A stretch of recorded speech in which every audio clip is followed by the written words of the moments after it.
একদিন মহান আল্লাহ পাক রব্বুল আলামিন হযরত জারজিস আলাইহিসসালামকে ওহির মাধ্যমে নির্দেশ দিলেন, হে জারজিস, তুমি ফিলিস্তিনে যাও, সেখানে গিয়ে সেখানকার বাদশাহ দাদিয়ানকে দ্বীনের পথে আহ্বান করো। মহান আল্লাহ পাক রব্বুল আলামিনের এই নির্দেশ মোতাবেক হযরত জারজিস আলাইহিসসালাম বাদশাহ দাদিয়ান এবং তার অনুসারীদের মধ্যে দেব মূর্তি পূজার অসারতা এবং নিরাকার আল্লাহই একমাত্র উপাস্য এই সত্যবাণী প্রচারের লক্ষ্যে ফিলিস্তিনে রওনা করলেন।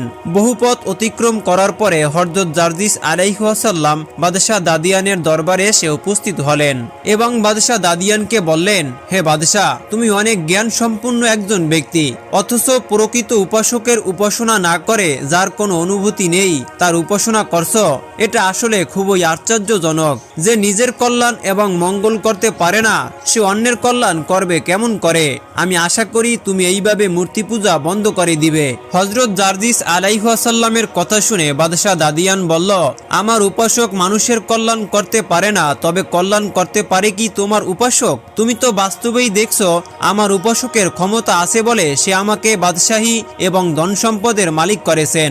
পক্ষান্তরে তোমার উপাসক অক্ষম বলেই তোমার কোনো ধন সম্পদ নেই, বরং তুমি অভাবগ্রস্ত অবস্থায় দিন যাপন করছো। তখন বাদশাহ দাদিয়ান বলল, আমি তোমাকে পরামর্শ দিছি, তুমি যার পূজা করছো তার পূজা বন্ধ করে আমাদের মূর্তি পূজা শুরু করে দাও, দেখবে আমাদের মতোই তোমারও কল্যাণ সাধিত হবে। এই কথা শুনে হযরত জারজিস আলাইহিসসালাম বললেন, দেখো বাদশাহ, পৃথিবীর জীবন এবং পৃথিবীর ধন সম্পদ সবই সাময়িক এবং ক্ষণস্থায়ী, পক্ষান্তরে পরলৌকিক জীবন এবং ধন সম্পদ সবই দীর্ঘস্থায়ী, তার কোনো শেষ নেই।